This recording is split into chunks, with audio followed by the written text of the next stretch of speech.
नमस्कार, आदाब, सत श्री अकाल दोस्तों। आप सभी का स्वागत है आपके अपने परिवार ह्यूमैनिटीज अड्डा 24/7 पर। मैं आपका इंग्लिश मेंटर आदित्य भैया आप सभी का जोरदार स्वागत करता हूं आपके 6 AM शो पर, जिसका नाम है वोकैब एक्सप्रेस। और ये सेशन आपकी लाइफ को बहुत ही पॉजिटिव मोड़ देगा। अगर आप चाहते हैं इंग्लिश में बेहतर करना, अपने आप को कंफर्टेबल फील कराना चाहते हैं, then vocabulary is the key, right. चलिए मैं आपको बता देता हूं उसके कुछ की फीचर्स। आप इस पर्टिकुलर सेशन को ज्वाइन करके, जो कि हर सुबह 6 बजे आता है, रोज आता है, ज्यादा बड़ा सेशन नहीं होता, 10 मिनट से कम का सेशन होता है, आप आराम से फॉलो कर सकते हैं। आपको vocabulary, phrasal verbs, idioms, synonyms and antonyms, कई सारे तरीकों के माध्यम से मैं आपको वोकैबुलरी याद कराता हूं। आपको निमोनिक्स तरीका फील करा देता हूं।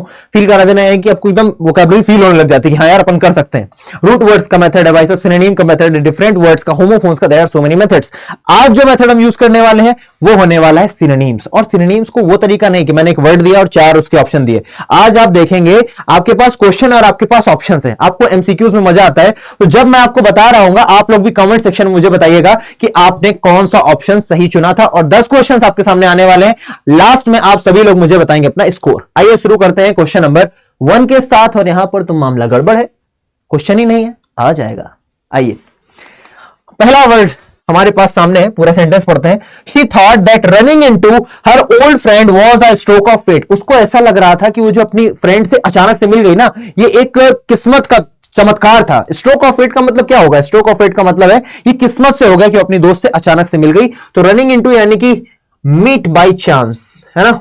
आप अचानक से किसी से मिल जाते हैं, आप निकले किसी और काम के लिए थे लेकिन मिल गए अपने किसी दोस्त से, तो option number A, meeting by chance. Next हमारे पास सेंटेंस है और वर्ड है charismatic. He was a charismatic leader. Charismatic हम सभी देखते हैं चमत्कारी, एकदम फैसिनेटिंग टाइप का कोई बंदा हो जिसका ओरेटरी स्किल्स बहुत अच्छी हो। ओरेटरी यानी कि जो वक्तव्य रखते हैं, जैसे कि हमारे मोदी जी हो गए, बराक ओबामा थे, हमारे विवेकानंद जी थे। ये लोग जब बोलते हैं ना तो लोग सुनना पसंद करते हैं। That is what charismatic. तो एक्सेप्शनली फैसिनेटिंग।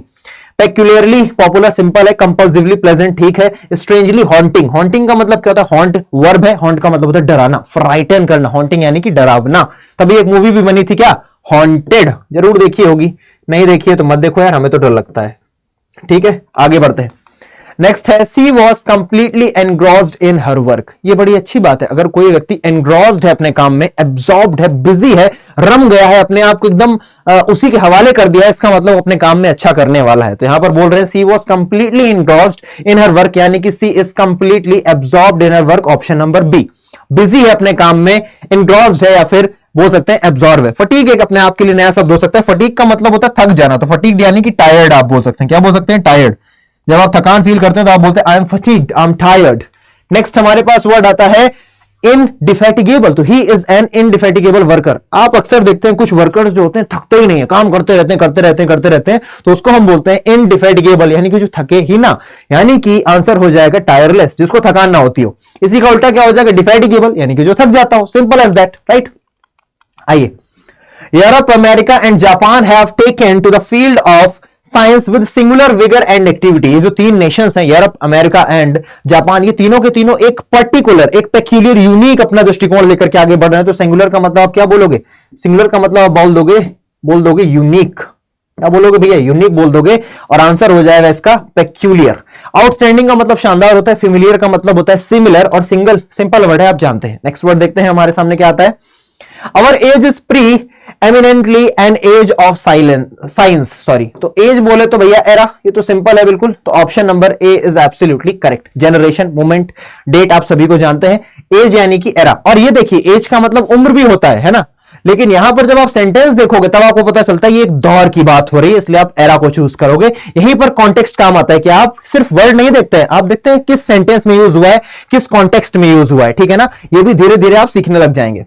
क्वेश्चन नंबर 7 है हमारे पास। Ant is believed to be the most industrious creature. ऐसा माना जाता है जो चींटियां होती हैं बहुत मेहनती होती हैं, बहुत ज्यादा इंडस्ट्रियस होती हैं, बहुत ज्यादा हार्ड वर्किंग होती हैं, बहुत ज्यादा डिलिजेंट होती हैं। तो इंडस्ट्रियस को आप क्या बोलेंगे? इंडस्ट्रियस को आप क्या बोल देंगे? Hard working. ये तो हो गया सिंपल वर्ड की भैया हार्ड वर्किंग। लेकिन आपसे जो पेपर में पूछा जाएगा वो क्या पूछा जाएगा? आपसे डिलिजेंट पूछा जा सकता है, ठीक है ना। आपसे आर्डुअस पूछा जा सकता है। क्या पूछा जा सकता है? आर्डुअस, ठीक है ना। ये तीनों ही और ये डिलिजेंट, ये सारे के सारे सिनोनिम है। क्लियर है भाई। नेक्स्ट वर्ड देख लेते हैं हमारे पास क्या आ रहा है। The schools insist on giving wholesome food. Wholesome फिर फूड, ठीक है।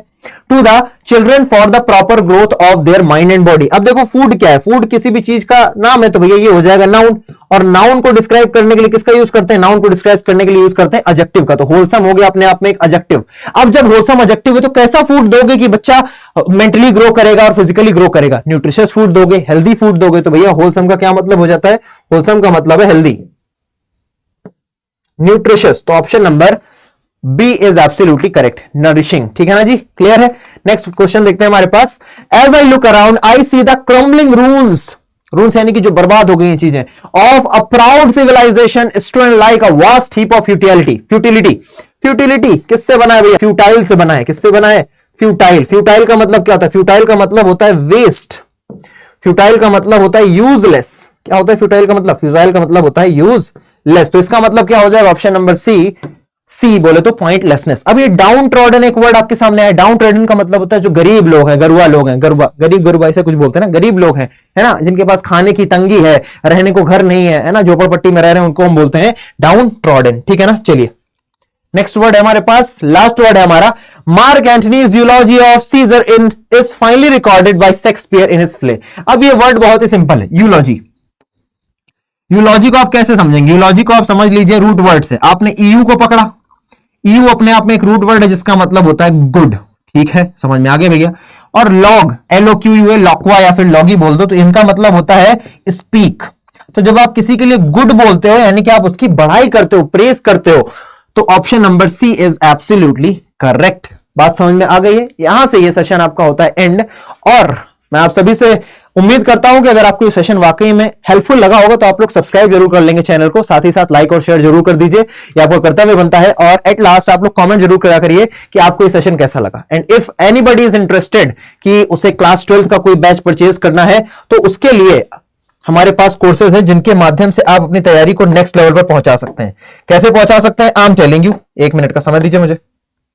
आपको टाइप करना है अड्डा। क्या टाइप करना है भैया, ADDA अड्डा 247। ठीक है जी, एंटर कर दीजिए। आपके पास आ जाएगा सबसे ऊपर वाली, फिर आपको आ जाना ऑल कोर्सेज।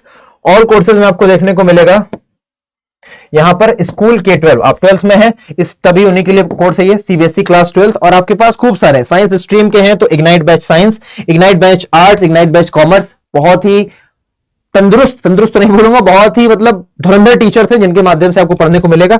और मान लीजिए इसी को देख लेते हैं, तो आपको यहां पर दिख रहा है कि आपको 2,999 रुपए पे करने को बताया गया, लेकिन आपको ये बिल्कुल भी पे नहीं कर देना है, भूल कर भी पे नहीं करना है।